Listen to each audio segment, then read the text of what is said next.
All right. Well, welcome back, everybody, to to the next episode of the Saturday Morning Beefcast. What did I was trying to plug it on my last video. What did I say? I said beef beef cake. No, beef cake. No, break cast. I don't know. I said something really funny. It was pretty good. But it's actually the Saturday Morning Beefcast, everyone. My name is Jay with Retro Pop Gaming, and my co-hosts are.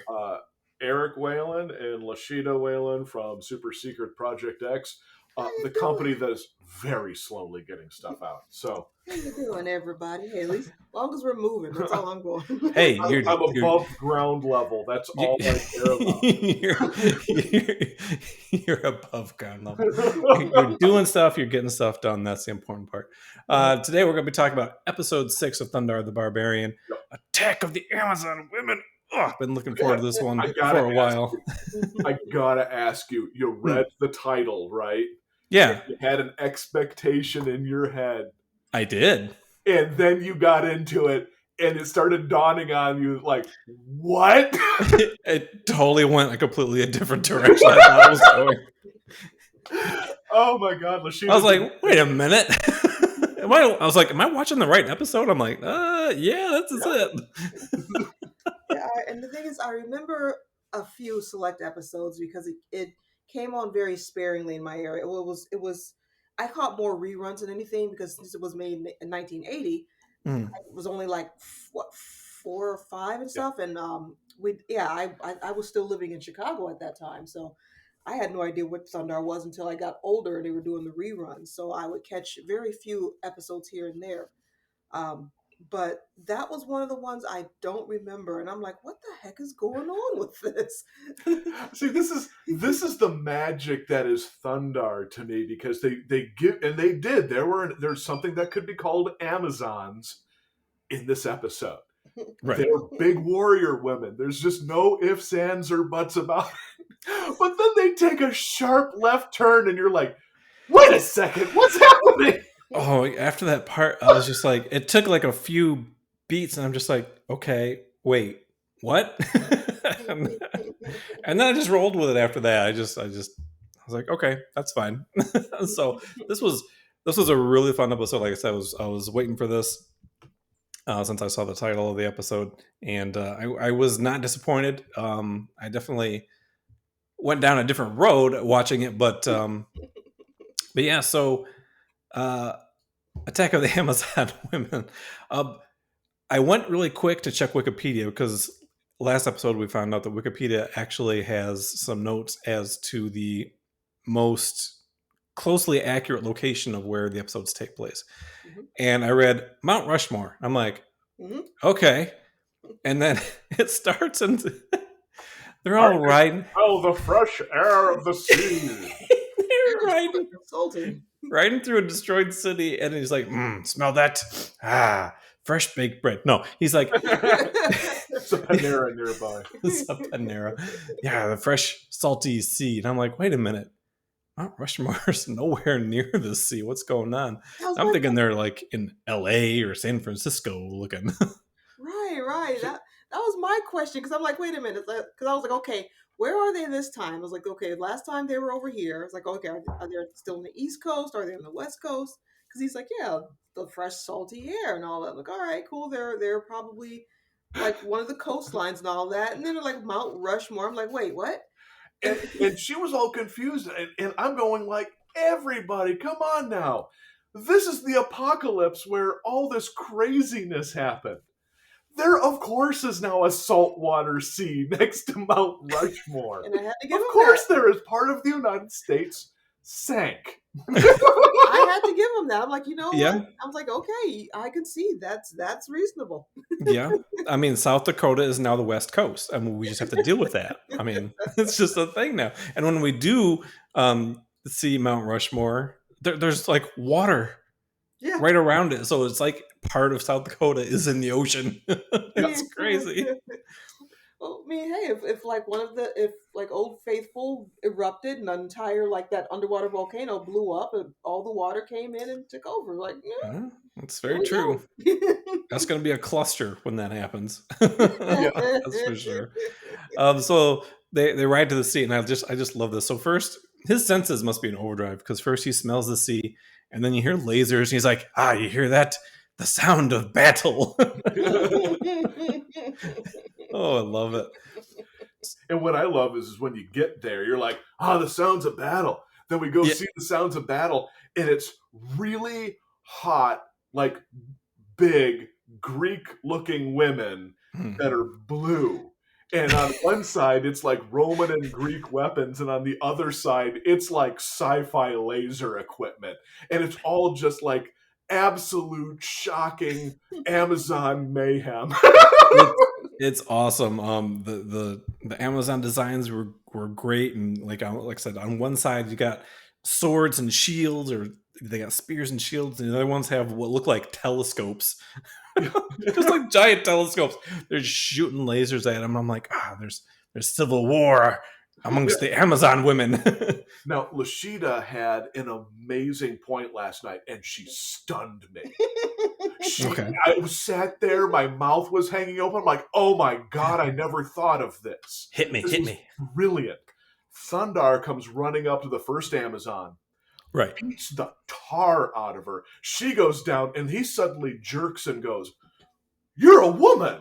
You know? And then Laschita goes like, maybe he's like really nearsighted. Farsighted. And he can't see anything at a distance until he gets up to it. And that's why he's always running at things, screaming to attack it. Because he doesn't know what it is. He just sees battle in the blurry distance. A blurry thing. Attack it. So in other words, Thundarr needs glasses. Yeah. And it explains like half the stupid stuff he does. That would make a lot more sense, because my first reaction, they see the Amazon women fighting and they're like, we must go save one side or the other. I don't know. They run in and he attacks and he's like, you're a woman. And I'm like he's never seen one before. I mean, obviously she's a different color, but living in the world they're living in, you see a lot of weird stuff. So I thought that was kind of odd. But no, that would make sense. Like, there's fighting over there, and then you get up there and get in that visual range. I also like this because I like how this is written. I don't think he's exactly outwardly a misogynist. He just doesn't think women normally do this stuff, which is not the greatest view of the world to have anyway. Yeah. But the show is written like, no, there's sort of this like pro-female power thing happening from time to time. And then there's just Thundarr being like the old school guy that doesn't quite get it. And that's kind of awesome. Like, they're showing both sides of the argument. And the main character's like, wait a minute, you're a woman. And then the women get up and start whooping butt. Yeah. It was really good. Because there's a overlying not a theme, but just it keeps coming up, and Thundarr's like, Ukla, we must protect Ariel. And it's like, yeah, do you really need to? Yeah, like, I think you need to do, you know what? Do what you want, man. Whatever makes you happy. Go on, man. And this is yet another episode where they go, okay, major female villains, and Ariel is not sitting in the background being rescued. Right. I mean, I just love it. And then the whole time Thundarr's going like, I'm gonna be a manly man, which is awesome. I'm cool with that. But it's also kind of like, yeah, but dude, you're also not like anything special on the battlefield now. So I mean, it's cool, egalitarian stuff. We're cool with that, I think the only thing especially I had going for him in this episode was the Amazon women were shooting their lasers at him, and he was deflecting with his my son's sword. And they're like, what's going on? And he's like, it's my son's sword. And they were really he was just really happy about it, and he gets really happy later. I love this. But I think at some point, like, because he's like, Lords of Light, a woman, and she's like, you are just a man or something like that. He's like, I'm more than a man, I am Thundarr. Sexual. Oh my God, Thundarr's sexual. Oh, Thundarr. Thundarr's sexual, yes. I think that there's probably maybe some of the younger generations, or maybe some socially active people might be kind of frowning, like shaking their head at Thundarr. I'm going like, no, he's kind of like an obvious example in the show, and they're doing the Right. counterpoint like all the time, and it's great. And they Right. did it in what, 1981, 1982? They Yeah. were making such a big deal about it in the show. Right. It's great. It's so good. I mean, there's some really good female empowerment, especially towards the end. We will get to that. Yeah, the part about the Amazon women that just really takes this left turn. So they fight off. So Ariel and Ugla join in the fight, and of course Ariel's got her magic, and they fight off the evil section of the Amazon women, and they retreat by jumping into the ocean. And then I love this.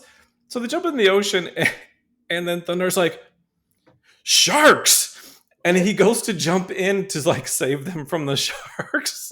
I'm like, you just fought them off as their enemies, and now you want to go save them. I thought that was pretty good. He is still a hero. He's a knucklehead, but yeah. So they jump in there, and there's like, and there are sharks down there, which was pretty cool. And then the Amazon leader of the good Amazons, holds him back and is like, oh, just wait.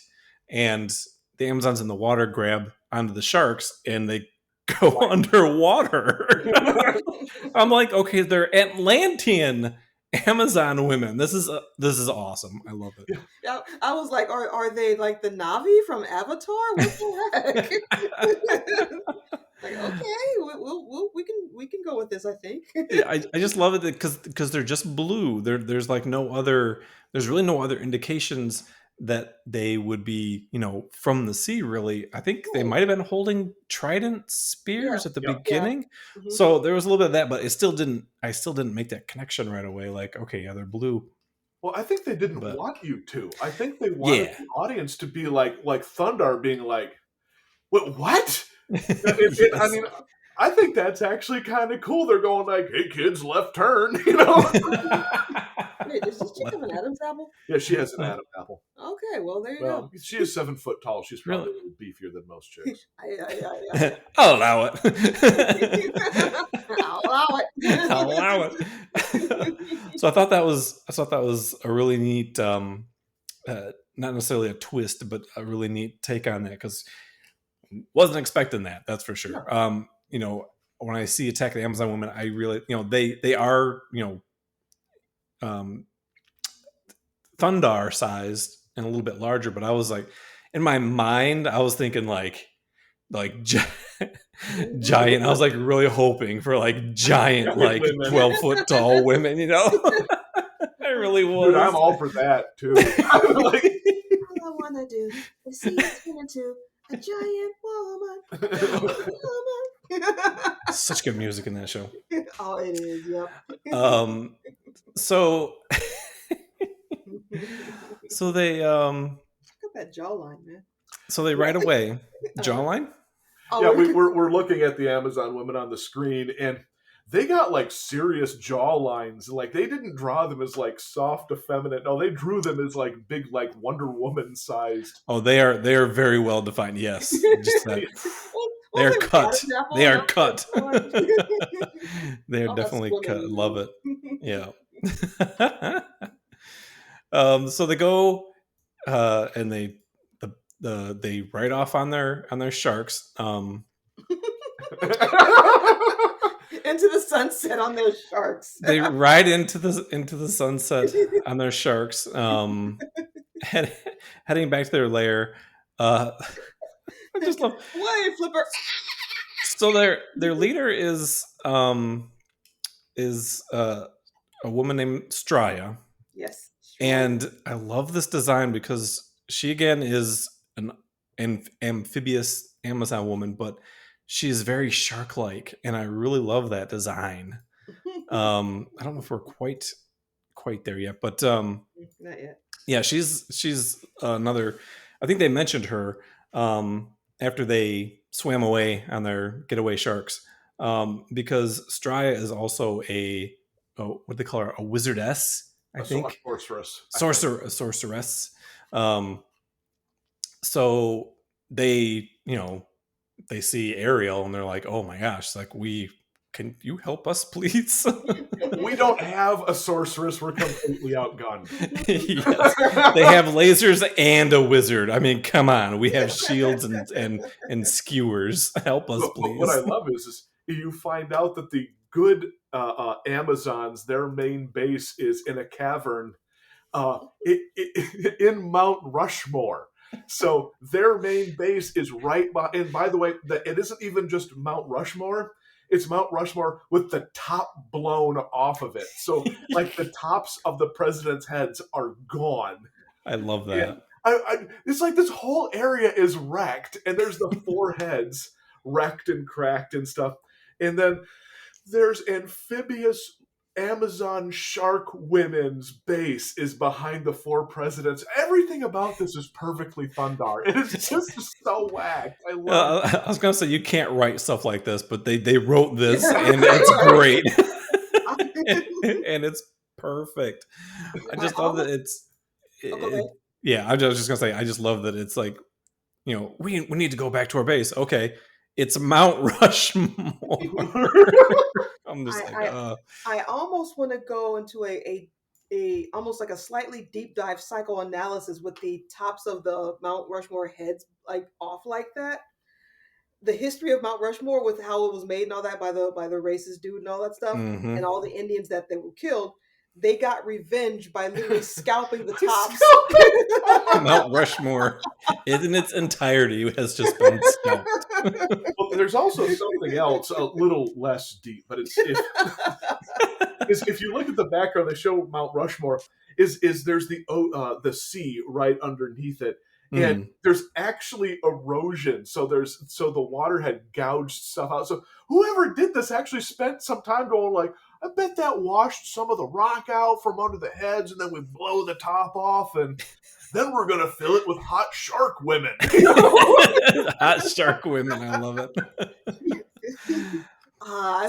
I love being an artist in the cartoons because stuff like that, man, makes complete and utter sense. Like, look at this beautiful history. We're gonna do all this thought and put all this like deep thought and lore into it, and then hot shark women, sweet. Aric, that's got to be your next super secret project sketch, man.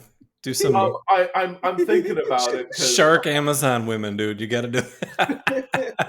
Right now, I'm doing Black Cauldron, so I'm doing a couple characters from Black Cauldron. Oh, nice. That's a solid one. Yeah, as a matter of fact, we rewatched it recently. It's good. But this is actually a good one too. Because frankly, these shark Amazons are really good designs. And I'm looking at a screenshot right now as they're all we're about to go out on the quest and beat the shark sorceress. And they're sitting on top of Lincoln's head, where it's flattened off on the top.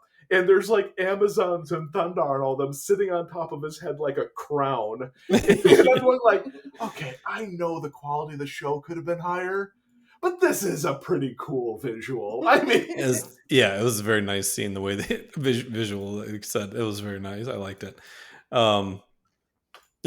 Just Mount Rushmore. I just can't get past that. I know. So that they need to get to Straya's underwater fortress. So they get them special masks, which I just Where love. Where they get them from? and it's just a breathing mask like over their face, and I'm like, you guys are diving like really far underwater, and Ookla's made of hair.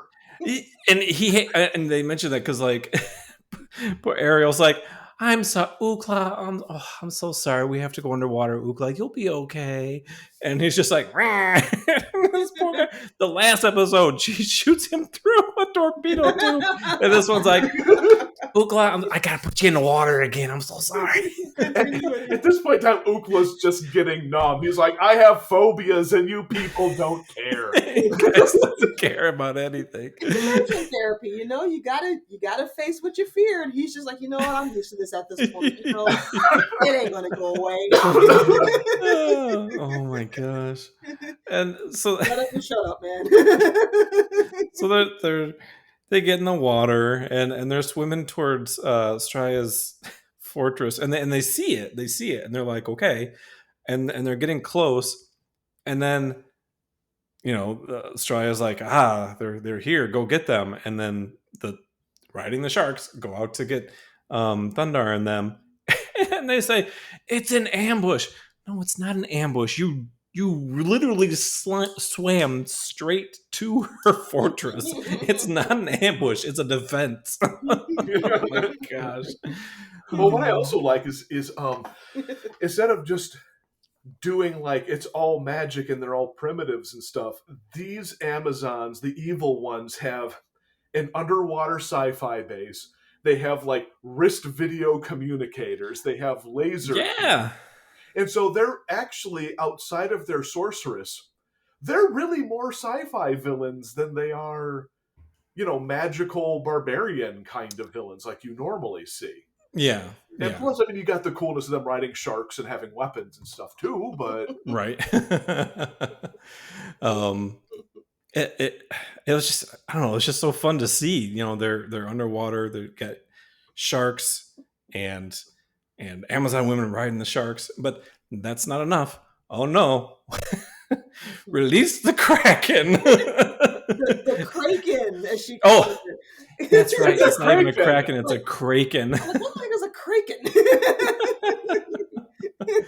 Release the Kraken. It's a giant squid that they release that shoots lasers out of its tentacles, of all things. Now, let's also not forget, there was another wonderful, very short Ookla moment. He did grab a shark by its tail and started beating other sharks. Oh, yeah. That seems to be a running theme with him now. It's like, hey, there's a bad guy. I'm just going to pick him up and beat the other bad guys with it. Look, I know that's like probably sounds really stupid to some people, but I'm going like, hey, the guy's got a simple shtick. I like it. I like it when there's a horse, picks up a horse, beats another horse with the horse. You just go like, it's kind of like Ookla. So I'm the dude picking up the other dude that's beating the other dude. Oh my gosh. Oh. But no, you're right. The Kraken. What I love about this thing is, Thundarr was like, "Come at me, bro." So. But basically, is a giant evil face with tentacles coming off of it. Comes up out of a metal bunker in the bottom of the sea, and exactly what Thundarr's like, this ain't a problem. Come at me, bro. Pretty much. Thundarr, you idiot! What are you doing? For God's sake! Because Ariel ends up getting stunned by the laser from the squid or the Kraken. And he's like, take her back to the fortress or to their secret base. He's like, we'll take care of this. Because back to Mount Sharkmore. Thundarr's got Mount Sharkmore. Ooh, I like that. so Thundarr's got to be Thundarr and fighting the squid. And the squid, Ookla goes up and he's like grabbing one of the tentacles and he's wrestling. He's trying to beat up another squid off screen with this squid. But he gets caught up in the tentacle and starts swimming away. Thundarr goes after it, and they end up chasing it into. It looks like what is a metal door to a sunken ship, I think, and they kind of chase it in there, and they're like just a little bit further, and he's like swatting at it with his sun sword, and then they lock it in there, and that's how they get rid of it. Well, isn't it funny though? This is one of the few times where they were like, yeah, we might be a little outmatched. Let's just lock it in here. We're not going to actually take this thing out. We're kind of, So they don't want to kill it. It's just doing its own thing. But I do like how you said it's not like a normal squid. I pulled the video up. I don't know why I pulled the video up because it's got that face. It has a face. It's a mean face too. It looks like something that should be like paint. Like that's how we know. Like there's like some hippies that was working on this show because that looks like something that should be drawn on the side of somebody's van. I know.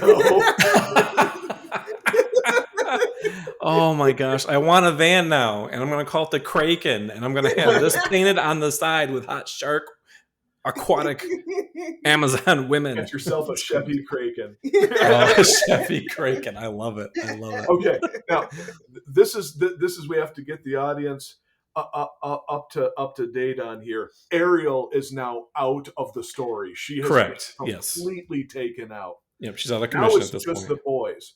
And this is why I love this show, because as kind of like not brilliant as it is, it's smart to a level. What happens when the boys get rid of the Kraken and have no sorceress support? The enemy sorceress shows up and just takes them down in 1 second. It is that fast. She just like puts a cage around them and they're like, oh right, we don't have sorceress support. That's what Ariel normally does. And Exactly. so now the big beefy manly run into battle with no fear guys are completely taken out in a second. They were caged in a second. You know, they can handle the giant kraken squid that's shooting lasers and ink at them. But once that's gone, they are helpless. Yeah, it's like maybe if they're close enough to the sorcerer and they're scaring them enough, they can do something, but not in this case. Nope. So they get captured and taken back to her base, and then all of a sudden they're not underwater anymore, which I didn't quite understand, like why they would have the inside of her fortress not, because they're not wearing their mask inside the fortress. They're both tied together, hanging over a giant bear trap that's just like clang, clang, clang, wanting to eat them. And I'm like, okay, well, this is a lot more direct than what other enemies have tried to do to get rid of the bad guys. This is more, she's standing there watching them. She didn't like, I'm going to put them in a trap and then walk away and then maybe they'll die. I don't know. No, she's standing there watching them lowering to their death. And I'm like, oh man, I'm like how are they actually going to get out of this? I thought it was kind of cool. And well, let's give them credit though. They're thematically staying on message here. Right. It essentially is a giant set of shark jaws. Just yes. And they built the mechanisms and stuff. And as far as I can tell, because it has an ornate floor around it, this is apparently a chamber specifically designed to take captured people and just drop them slowly into a giant set of mechanical jaws. This room apparently has no other purpose whatsoever. No, absolutely. So whoever these shark ladies are went, we need to have ourselves a mastication chamber of horrors. Oh, by the way, let's get some rope and hang the people upside down by their feet and make sure that winch goes extra slow so they really feel the terror of the oncoming jaws. And that's why I'm just going like, let's look into the psychology of these villains for a minute, shall we? Yeah, it's an interrogation room to the nth degree. I mean, it's either that or they're just like, check out my dick move. We built this kill chamber. And the heroes are like, oh my god. Or what? Or was it already in the ship when they started using it for base? Like, who built? I actually told Derek, it's like, if we ever played D&D, I am naming one of my spells the dick move. Honestly, like I cast the dick move. I roll a 12. Is that enough to cast my dick move? I don't know. I've got my plus dick move cape on. This should work. I'm hoping. Oh man, sorry, you got debuffed, like dick move debuffed though. So they're hanging from here, and Straya is trying to get information from Thundarr to tell her where the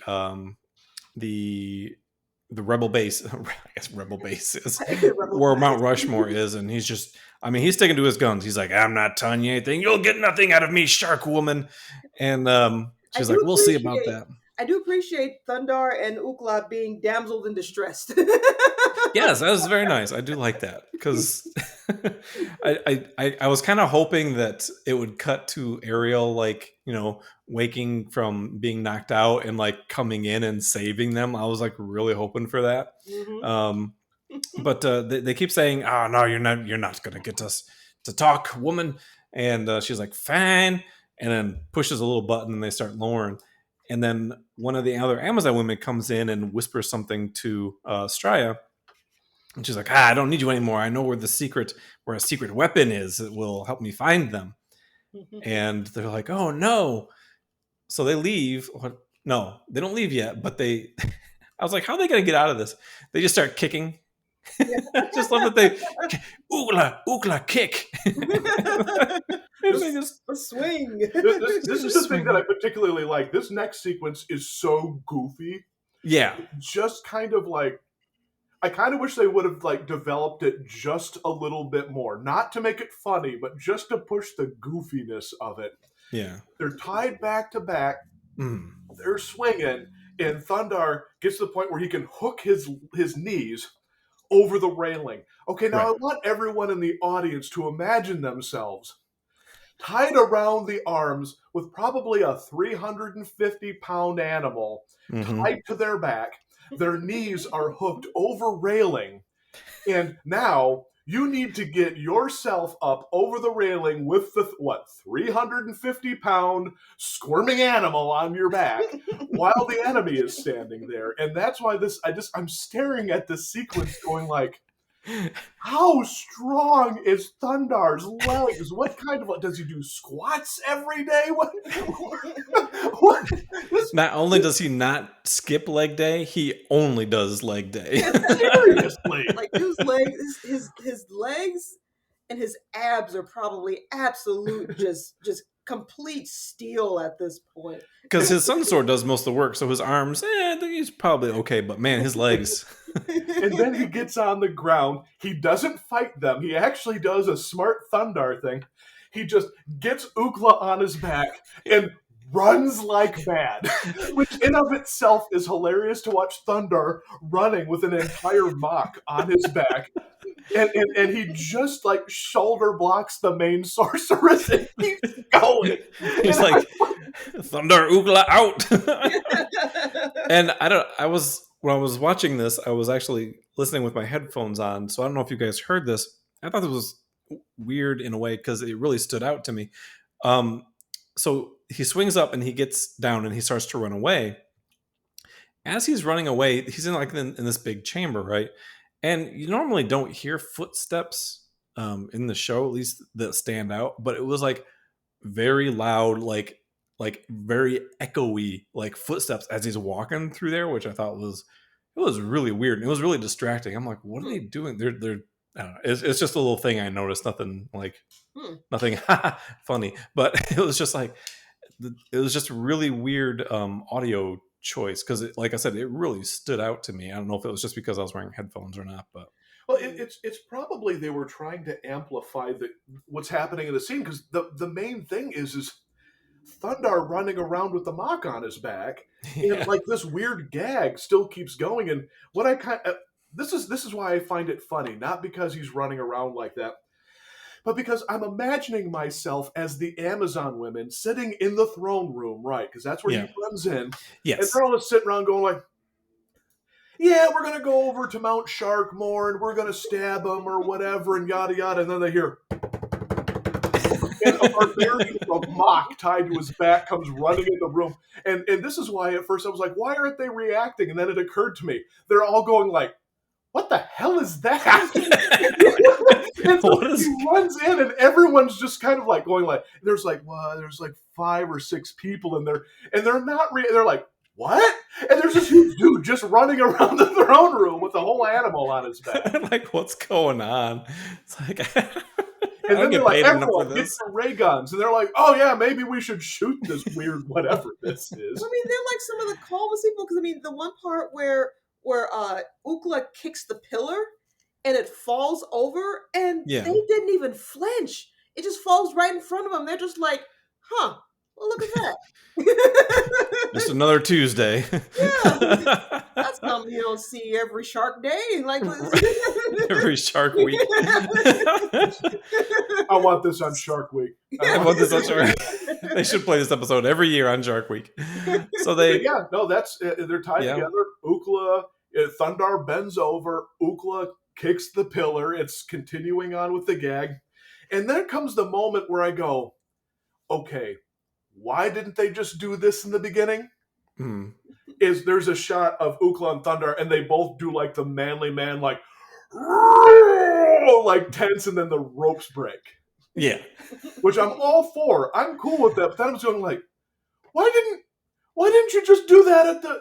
Why when you ran around with the? Oh, never mind. Well, you mean after they got away from the trap? Because if they did that while they were hanging, they probably would have just fell. Yeah, but once they got up over the railing, all they had to do was Yeah. like, beef time! Oh! And then like the rope explodes, and then they start knuckling like Amazons and shark sorceresses and stuff. Oh yeah. But instead, Thundarr was like, nope. And then just bent over. I feel like running with a mop on my back. You know, He just got to get his leg day in. You know, he's been busy. he's like the worst backpack ever. Hold this. He's got. So they I actually like this scene, but you have these moments where you're like, just don't apply logic to it. Just don't. enjoy it for what it is. Yeah. And then comes my favorite part in the whole episode. They break out of the ropes and they run through a doorway and they stop. And there's the hilt of Thundarr's sun sword sitting on this little ledge, a decorative ledge. And he's just like, the sun sword! And his face lights up like a kid on Christmas. I know. It's insane.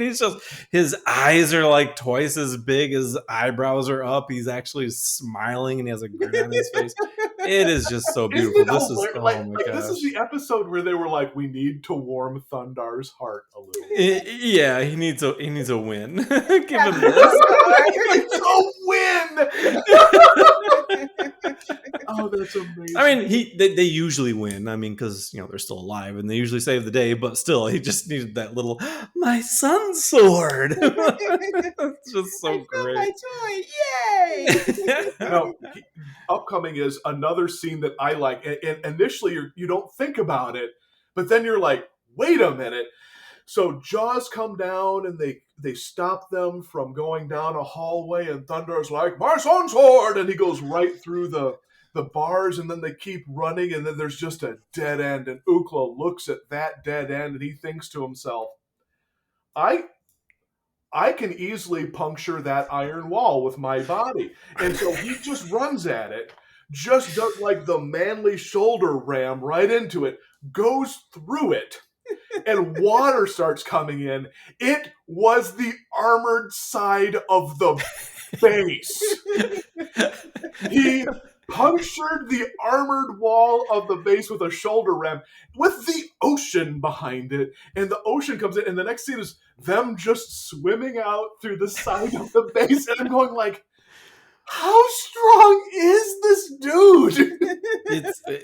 I would really like to, like, after we get through like this season, next season, we'll have to like pick the one scene that's just going to be like the defining, like, how strong he is, because this is crazy. I mean, he's thrown garbage trucks. It's just like, this guy is insane, and he's probably holding back. He's probably holding back too. What I kind of like about the show is they never show Thundarr really do any feats of strength to that degree. They make sure to show that he's strong. Yeah. And that he's limber and can jump and can do all these crazy heroic acts and stuff and is ultra violent and mind-numbingly brave and blah. But they never show him do things like Ookla does. And Ookla just has these moments where you're like, is he magic? How is he doing these things? He's the meat, man. That's why he's supposed to be the strong guy. So yeah, but the strong guy, like, he's getting near Hulk level strength. I mean, yeah, there's a strong guy. Are you kidding me? We watched him like peel open like 12-inch armor on the side of a spaceship.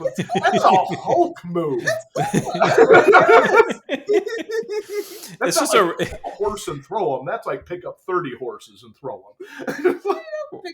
Picks up a shark, swings him around, defenestrates himself through an iron wall. We're gonna find out in the very last episode that it's just a regular guy, and that's just like a magical helmet he's been wearing the whole time. So what you're telling me that he's an apocalyptic furry? Yes. I'll say he's like apocalyptic furry juggernaut. What the? Well, those furry boots he's wearing are lifts, so he's not really that tall.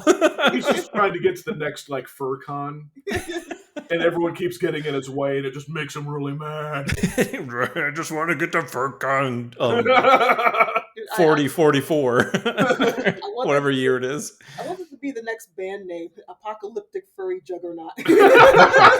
Furry juggernaut. Okay, now this next scene it's Laschita mentioned this, and then I was kind of thinking it too. They get back to Mount Sharkmore, and Ariel's up and she's doing fine, and so yay. And we get another scene which is rare, which is Thundarr actually being like, "Oh, thank God."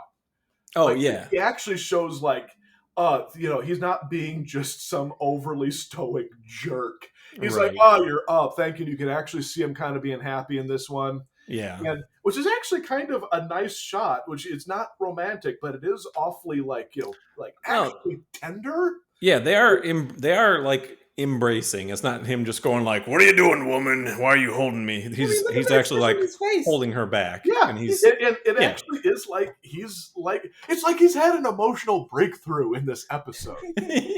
My sun sword, my Ariel. And so Ariel's hugging, and then what I love, and this was what Laschita was mentioning, and I'm like, yeah, no, she's right. Is Ukla sees them hugging and then picks both of them up and is like, "I want in on this warm squeezing." And then and then there's Ukla all happy, and then you can see on Thundarr's face, he's like, "I'm part of a family." My happy place. He literally has this thing. I mean, he looks like a Scooby-Doo happy character on this. Like the Hanna-Barbera smile is on his face, even though it's Ruby Spears. But still, like he has this smile. I'm just like, oh, look how happy he is. That's amazing. And meanwhile, Ariel is sandwiched between these two giant hunks of man meat. And she's just in there going like... She's like, she's getting the tingles. I'm watching this scene. I kind of pulled up right now, and the next scene, so it's pulled back a little bit, and you see the cave, and you see the characters, and it looks like they forgot to draw in the rest of a torch because there's a fire, and it's just kind of floating in midair. I was like, it's a weird you forgot something there, guys. It's a magical shark Amazon fire. Yeah, that's what we're keeping it. It's fine. We throw logic to the wind here, so it's all good. That's the nice thing about doing that is they can do animation mistakes. You can go, "That was plot." Yeah, that's canon. It's canon. So so what they have to do now is because Straya had said that they found a weapon at a local underground submerged airbase. So Thundarr says, "Hey, we have to go find this weapon before they do." So Q going back underwater, swim and look around for this airbase, which is a nice panning scene, some nice map painted, seeing some underwater planes and hangars and stuff, which is really cool. And they're looking for a weapon. I'm not sure what. I just assumed it was going to be more missiles or something. And this time they actually do get ambushed. They get there and the shark Amazon women show up and they're fighting again. And Ukla picks up almost an entire plane back, and he's like, "I'm gonna hit a plane with a plane," and chucks it at him. It's just like, how strong is he? Like, really, that's like half of a plane. But then when you got to think about underwater, well, you got to think about scale too, because the plane looked, I don't know, about like 6 feet, and I'm like, that's not quite right. So their scale's a bit off, but again, we'll let it slide. So there's some fighting going on, some magic, and they finally get to the hangar and they see, oh, it's a giant missile or rocket. It's a giant rocket, and and they don't exactly, they kind of try to explain it, but there's air on the inside. Oh yeah, it's sealed and there's an air pocket inside. Which okay, I would just keep. They tried. Just keep the masks on. Like, it could have still been underwater. It's fine. So they're like, we have to get this back to the base. then Thundarr and Oogla are just like pushing it. I'm like, I couldn't. I don't know why. I couldn't stop laughing because like they're just pushing it. This huge rocket, and I'm like, you're gonna. But they did make a good point. Is that they're like, and Ariel was being smart as she is. She's like, hey, be careful, because the front part is where all the dangerous stuff is and all that. But yeah. I was like, hey, they actually like made it a point to go, hey, there's some smarts with her. Again, because she's the smart one. So like, yeah, like, okay, guys, we got to be careful. Like, and then open it up and we're not there yet. Oh, we're not there yet. yet. Oh no, not quite. Oh yeah, I mean, that's right. First, we're close. I have one question. They're pushing the missile out. Yeah. Were they going to push it across the bottom of the ocean floor? What were they doing? That's what I'm saying. They don't address this any. No. But we don't get to know that because, frankly, a really terrifying giant spider comes down. Like, they didn't go like, it's just a giant spider. They made a Thundarr spider. It's got a beard. It's got a long eyes. It's Grandpa's spider. It's gray. It has only 6 legs. It's just a thing. So it's not is it even a spider because it only has 6 legs? Well, it's got a web. It's spider-like. It's a Thundarr spider. It's probably part lawnmower in one spot. See, because the spider showed up and Thundarr said, like, I saw it really quick, and then Thundarr's like, I'll get you, you 6-legged monster, and I'm like, yeah. Wait a minute. I'm like, wait, is that right? And then I looked and I was like, oh, it does only have 6 legs. I'm like, okay. It was probably to save on animation, to be honest. I could imagine, yeah. But also, to be fair, we are talking about the Thundarr reality. Nothing makes sense here, and so that's why it's consistent inside of the inconsistency. Right. And they had to save on the leg animation to get that beautiful beard in there. It's on that awesome. thing. It's pretty cool. It has like a skull face.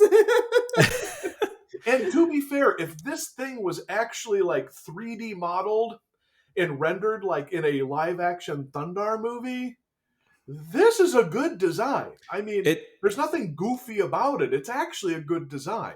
Yeah, it's actually pretty freaky. The face isn't like the squid face at all. It's not like I got eyes and a mouth and a nose and it's actually got like a line of black eyes and pinchers and the whole lot. It's really good. It's skull-like. Yeah, it's very skull-like. A messed up design, man. Well, messed up in the sense of what the heck is it?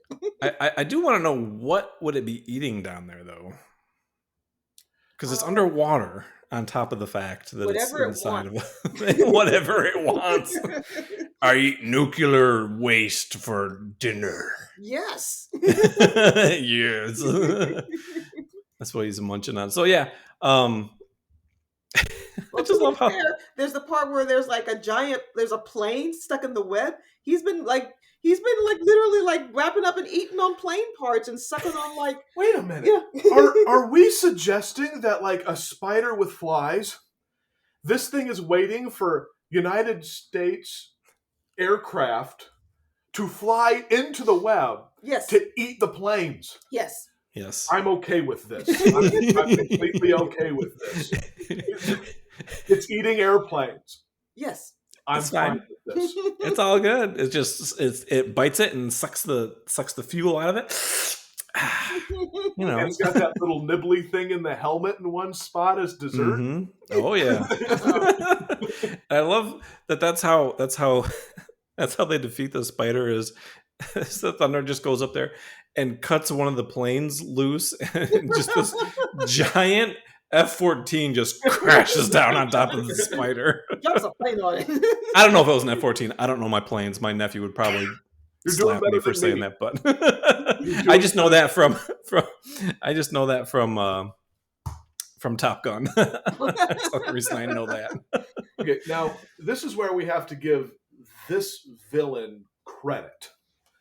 We find out that they were tricked into taking the weapon, the missile, into Mount Sharkmore, into the belly of the hero's base, where they open the rocket and find out that it's a Trojan horse. the villain some credit here. Yeah, this actually was a really good twist. I was 100% not expecting that. I didn't, not until like maybe just a few seconds before. But they defeated the spider. They brought the missile back to the base. They're in Mount Sharkmore. Ariel's like, be careful with that nose cone. That's where the explosives are. And Right, Thundarr just, they slowly twist it off and pull it away.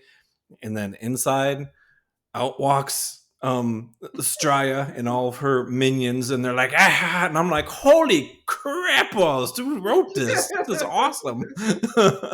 Was not expecting that. And on top of it, they have like hover vehicles with laser cannons. I mean, they're all ready to like start screwing people up, and all the heroes are standing there flat-footed going like, oh wow, we're dumb. They were prepared. I bet, because I was just thinking, how did Straya? Oh crap! Well, I was just thinking, how did they get into the missile with that giant spider in there? But then I'm thinking, maybe they brought the giant spider. I mean, she's magic, so she could have like floated it in there, or just maybe it was a little spider and she made it gigantic. Who knows? I mean, it's all magic, right? Or she fed like 3 of her own troopers to it while they're like, dude, getting the missile while they're eating Jane, Jill, and Paulina. Jill, and Paulina. Maybe she just like, throws like some of her less successful troopers at it from time to time. We've got extra. Here you go. Oh my gosh. If you suck, we feed you to the spider. Oh, so this was a really good twist. Like I said, the villain had like a great plan and basically succeeded. They wanted to find out where the base was, and they got in there. Unfortunately, they have to now deal with Thundarr and Ukla and Ariel, who is now fully awake. Oh man.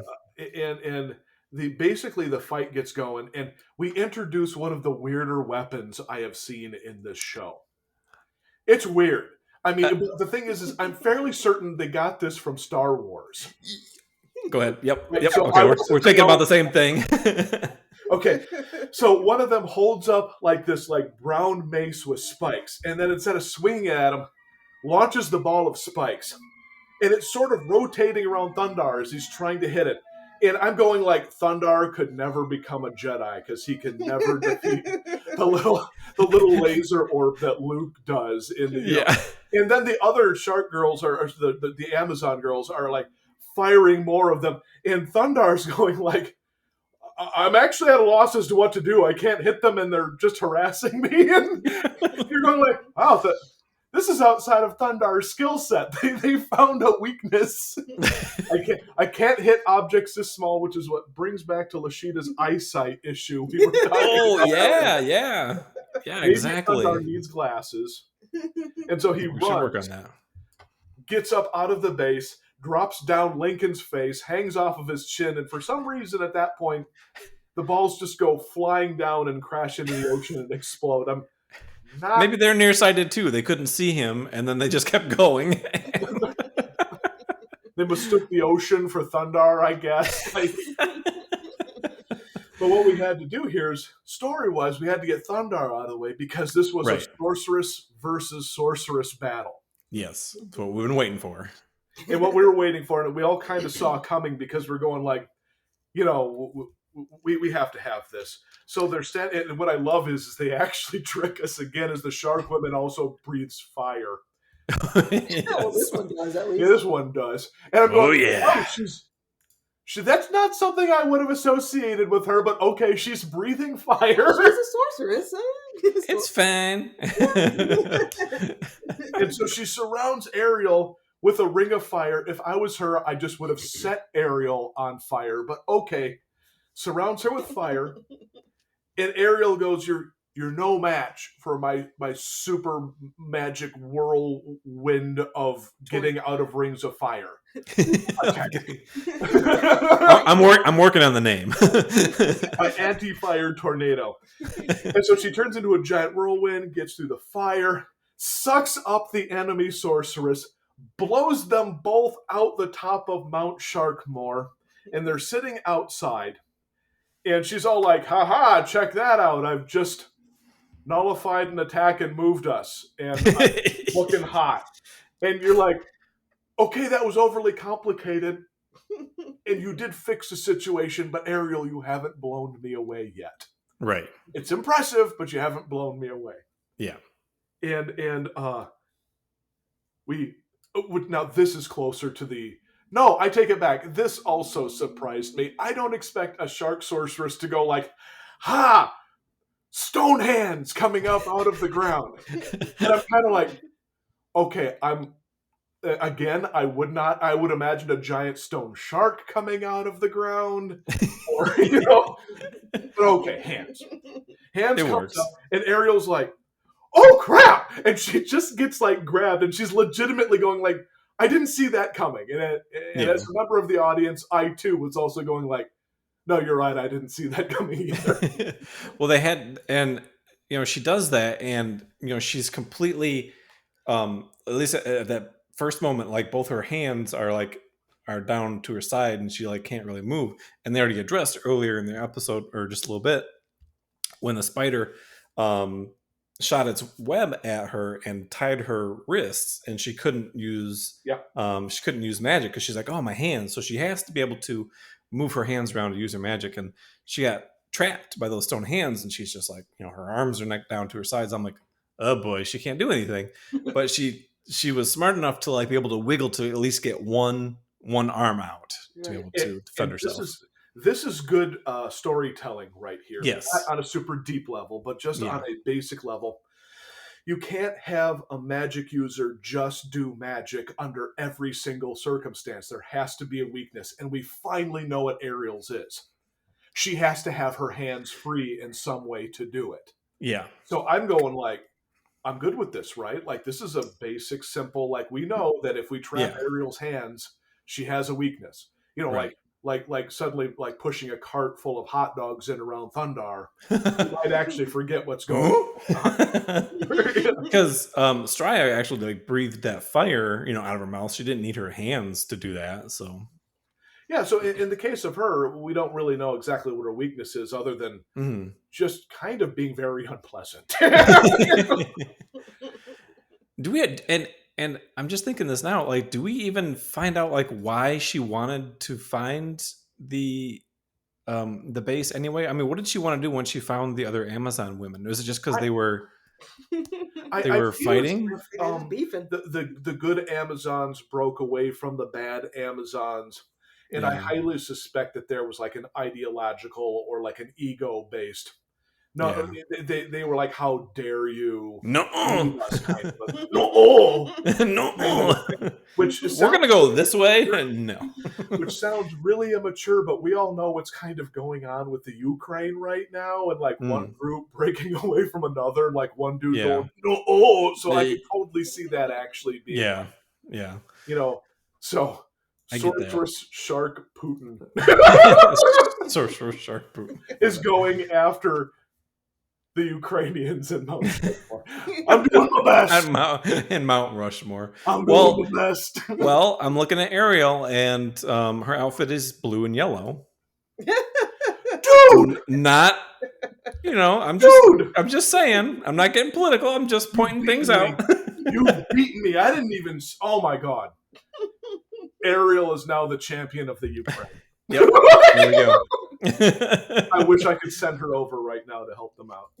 Right, and again, Thundarr is like, I'm gonna come help you, and they're like, no, we got this. So Ariel's like, no, I have to handle this, and he couldn't do anything anyway. His sun sword was doing absolutely nothing to the stone hands. He's like, I must save you at all costs, no matter what. Exactly right. This is another circumstance where he is incapable of taking down magic. Yeah. And which is actually really nice. So they went, no, let's give Thundarr his moment. But then it's like, no, Thundarr. No, you can't do that. This is... Go sit in the corner. Right. No, Thundarr. No, Thundarr. Well, I wonder, like, which is kind of weird because his sword is magic, and it seems to be useless against other magic, which I thought was it kind of seems to weird. be useless against certain things, but they never really. It seems to be plot based what it is or is not effective against. Yeah, They get a little. I'm sure there's some continuity, Yeah, there's lapses moments in where there. you're like, why isn't this working again? Yeah, he's all right. he's trying. He's trying. So Straya knocks Thundarr back, and Ariel's like, "I got this." And Straya does one last spirit bomb towards Ariel, and she only has one hand free, but she's able to catch and reflect it right back at her.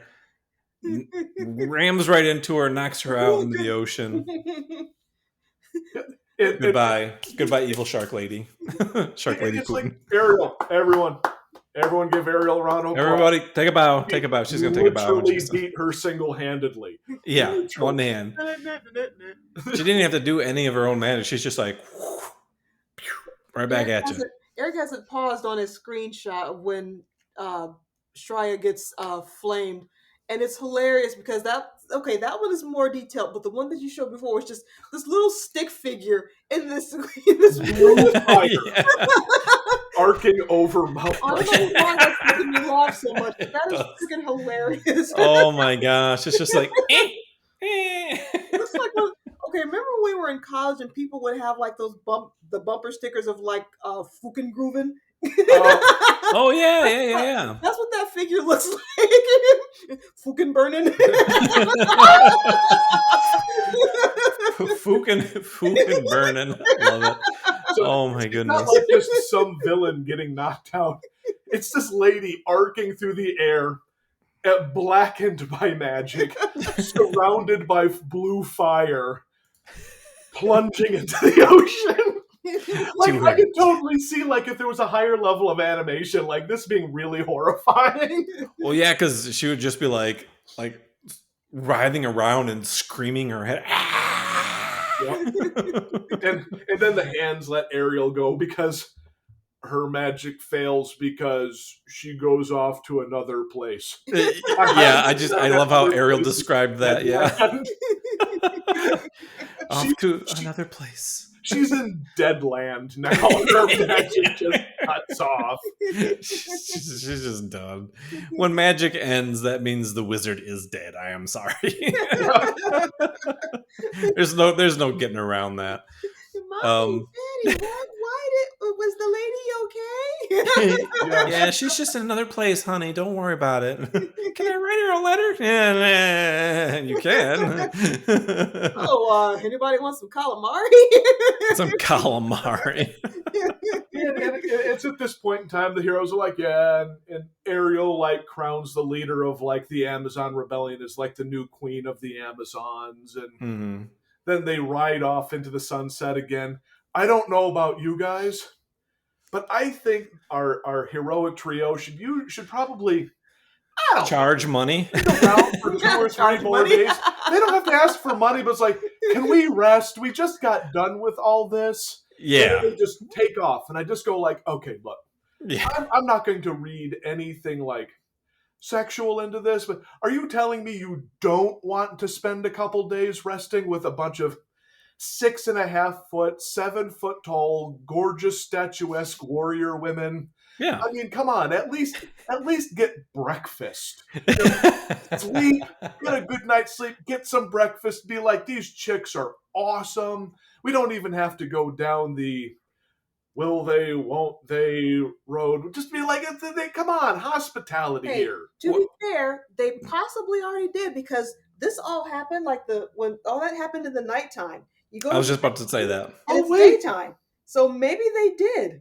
Yeah. You know what? Maybe we have like a couple week time skip or something like that. I'm going to give you that. We don't know how much time has passed. I'm going to say it's at least the next day or more. Right. Yeah. I just saw that the previous scene was nighttime. when they leave, it's during the day. So yeah. Okay, I guess I'm just making assumptions because in earlier episodes they kind of just did take off 4 minutes after the big battle and stuff. They're like, "You're welcome. See ya." It's like, well, come on, stay for some food or something. Yeah, because I'm not sitting there. I'm not going to pull anything like they owe them money or they owe them super happy allegiance, like what James Bond normally gets at the end of every scene.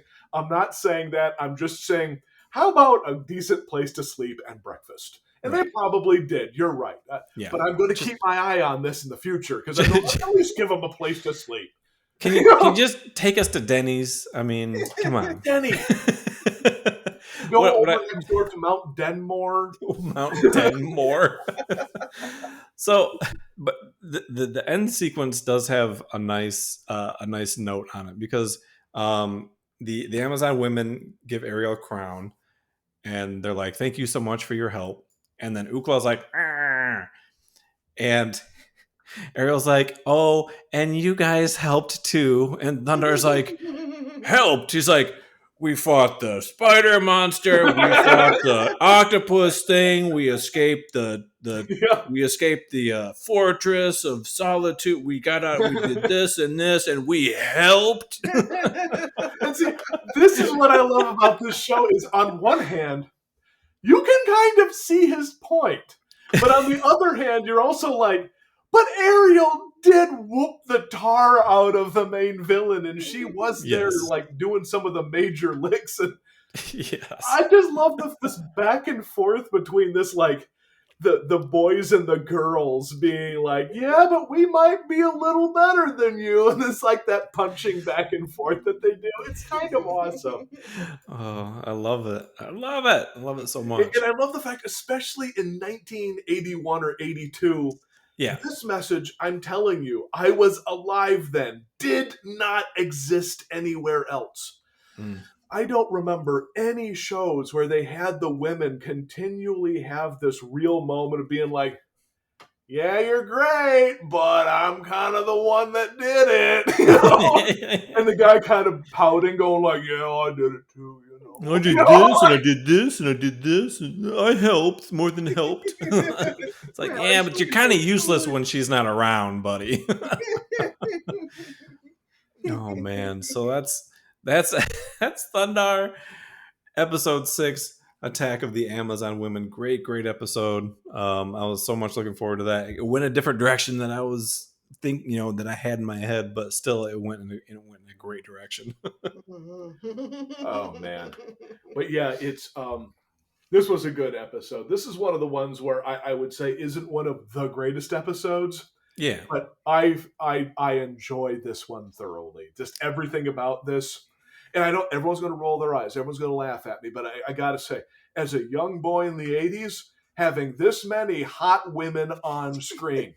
And I know everyone rolls their eyes, but she's like, look, this is kind of a mentality that, and in some ways should kind of be maybe left in the past a little bit. Like, we shouldn't be objectifying women, blah, blah, blah. I get it. Like, I love Steven Universe because they went in and they didn't have that mentality, and they did a bunch of different body types and character designs and strong women and blah, blah, blah. Mm-hmm. But on the same note, I got to say that if you're being respectful to the female characters, I think you can show them as being very hot and feminine. And like Princess Ariel is awesome because she's kind of really a female empowerment character.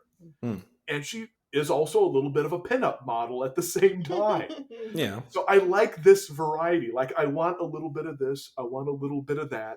And I love these, like, especially the Amazons, because they were drawn as like powerful and stoic and beautiful and blah, blah, blah. And it was just like back in the 80s as a young boy, I was going like, this is awesome. I like this. Well, that's one thing. Did you guys see Encanto? I did. Yes. That's what I liked about the one sister that was really strong. I can't remember her name, but she was huge, man. Awesome. They didn't draw just a normal sized sister that was just strong. I mean, they actually like beefed her up to the max. And I was like, that's an amazing design. I love this. Fun fact about that, they actually had to fight to get that design in there because they actually Really? wanted they wanted a quote unquote normal sized woman who was super strong because they wanted to push the merchandise of everyone's pretty and wavy and all that stuff. princessy. Yeah, and the funny thing with that is once the artist, once they finally got her design set and said, no, this is what we want and we're going to keep it, Disney merch actually said, okay, well, we're going to make all the merch of the her sister who's really pretty. They made all the merch of her, all the girly stuff, and nobody wanted that. That sold way less than the merch of wow. because they're like girls finally had a big buff strong girl that they could like hold on to and hug and all this stuff. And they were like everything with Louisa sold out. While I'm blanking on the pretty sisters. And I think we need to keep our eye on this trend, right? Yeah. Because remember in the new She-Ra cartoon, Huntra, the really big woman. I mean, because she's also like Arnie sized, like massively built. There's these shots where you were starting to get a hint. By the way, spoiler about the new She-Ra cartoon.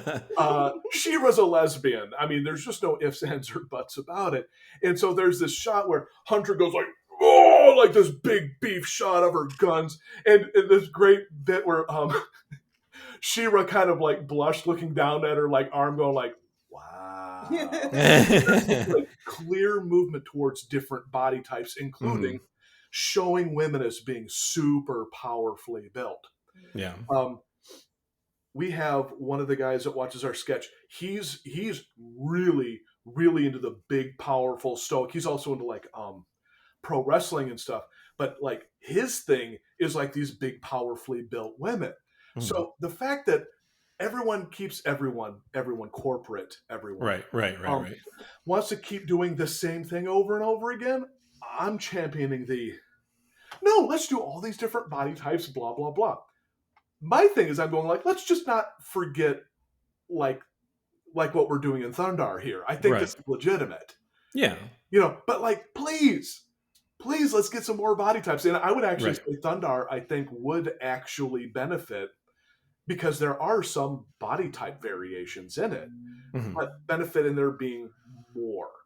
Right. It's like it's like you can't blame them for the time. I think they were doing what they could for the time.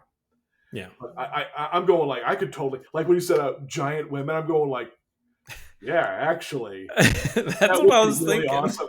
Like they're fighting like this one giant chick and she's almost like Herculean, like Arnie size. I'd just be like, I'm good with that. I think that's amazing. I'm like, I think that'd be cool. I wouldn't mind seeing some snoo, What's going on?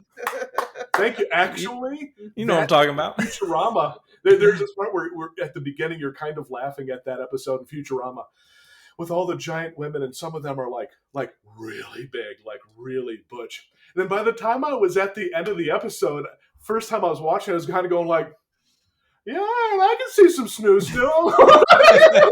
I'm like, yeah, they're like 9 feet tall. Some of these chicks are kind of seriously hot, actually. Some of them kind of scare me. Some of them kind of scare me in a good way. Anyway. So yeah, that's that was Attack of the Amazon Women. Next episode 7, the Brotherhood of Night. That sounds pretty good. We're going from Amazon Women to Brotherhood of Night. The next one, pretty cool. The next one is good. It actually freaked me out a little bit when I was a kid. Ooh, I like now, that. Looking back at it and rewatching it now, it doesn't freak me out, but and I will not say what it is. There's this moment where you go, whoa! Like, oh no! And we don't get a ton of whoa! Oh no! Ooh, I like those. You kind of do. Because like this episode was it had a lot of really good, solid stuff in it, but there wasn't a lot of like too craziness going on. It was another good, solid one. Just like the last. What was the last episode?